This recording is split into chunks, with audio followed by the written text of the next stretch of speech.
Hello guys, this is Madam Josie. I am now here at our tent because amin pa akong pambidyohan ag mga nangailok.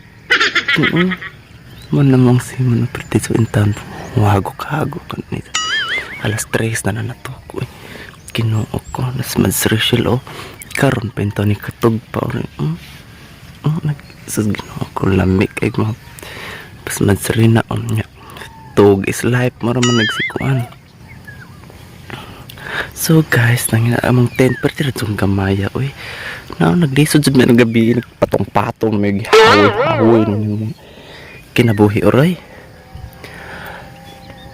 Among usa kasi man nga poli on naman isang mamagsayo kay maglubok pa rin nagpamahaw. Natuba man yun. Unsa man yung paglubok nagpamahaw oy. Ang dapat pag-usa magpupo ko ng dragman ni. Nawa naman ka matngon. Ay sis agda pag-usa ginoo ko nga. Magparbentaw ni obligasyon silang bahay. Dagkag trabahoan. So guys, kani si Byron, si Match Rachel hagba, si Rina nga sige lang kahagba. Kabiira man dyan si katog guys. Karon natog man lang gihapon. Tagduhara ka oras mong tog si Zaha kay murag ikasiyam na rin ka oras niyang tinog kay mamata malagkariyan sa mga pi nga nagkatadtad mong balik og tog. Karon mga pinapod mga hipaw. Oh no! Napay bahog-bahog sa pano sa lagi gusab. Ay kinuo ko. Da karon nagmata ni sure napod ko nga mga napod ni kapindawan na may kape ang higit ng inida. Da pa may bahog-bahog murag molds na.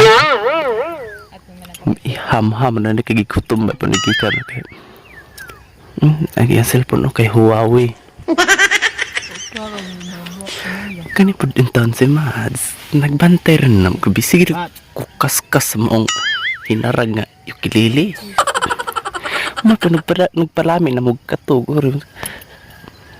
kasi Mads kinuha ko napay alimpo nga kalubgan magkabaw kinuha ko Mads bakod na Mads kay imuhang obligasyos kinabuhi. Ay kani man mo kanapos Byron nga hagba naman po ni kanina raman si ipod ning hala na piso mamtagak kuaribin imo na hindi din ay sabak kay ka Byron ra ba na ayaw kuha ba kay agihang pang kanang pangbulkit kuha ina 29 na lang tayong pangbulkit kay naman mo piso kay kung maplatan na kinuha ko na pinal naman yung so guys maorat akong vlog karon kay gihawin ako ay ginuha ko sining bakod at ang panglibidyohan ilang mga lubot kaya may lang sa pinaka floppy na